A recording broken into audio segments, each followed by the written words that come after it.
ஒட்டுமொத்தமாக இந்த கட்சி யாரிடம் போக வேண்டும், இந்த கட்சியுடைய அறக்கட்டளை சொத்துக்கள் 1000 கோடி ரூபாய்க்கு மேலே இருக்கும். 1000 கோடி ரூபாய்க்கு மேலே இருக்கிற அறக்கட்டளை சொத்துக்கள், அப்புறம் சமீப காலமாக மாறி மாறி கூட்டணி வைத்ததன் விளைவாக சேர்ந்திருக்கிற கஜானா, அவ்வளோதான் சொல்ல முடியும். அதில் 1000 அர்த்தம் இருக்கும். அந்த கஜானா எங்கே இருக்குது, இந்த 1000 கோடி ரூபாய் அறக்கட்டளை சொத்து எங்கே இருக்குது, எங்கே போக போகுது, இந்த சண்டை தான் இப்போ இருவருக்கு மத்தியில் இருப்பது தவிர வேறு எந்த சண்டையும் கிடையாது. என்ன உட்கட்சி சண்டை? எதுக்காக மகன்கிட்ட சண்டை போட்டார்? காடு வெட்டி குரு அவமானப்படுத்தப்பட்டார், அது ஏற்கத்தக்கதில்லை. இது என்னைக்கு சொல்கிறீங்க? காடு வெட்டி குரு செத்த பிறகு. ஜி.கே. மணி கட்சியுடைய தலைவராக இருந்தார்.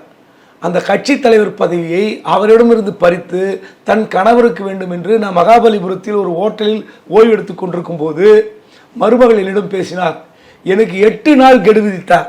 ஒருத்தர் ரிட்டையர் ஆக போகிறாருன்னா இந்த தேதியில் ரிட்டையர் ஆக போகிறாருன்னு பல மாதங்களுக்கு பல வருடங்களுக்கு முன்பே தெரியுங்க.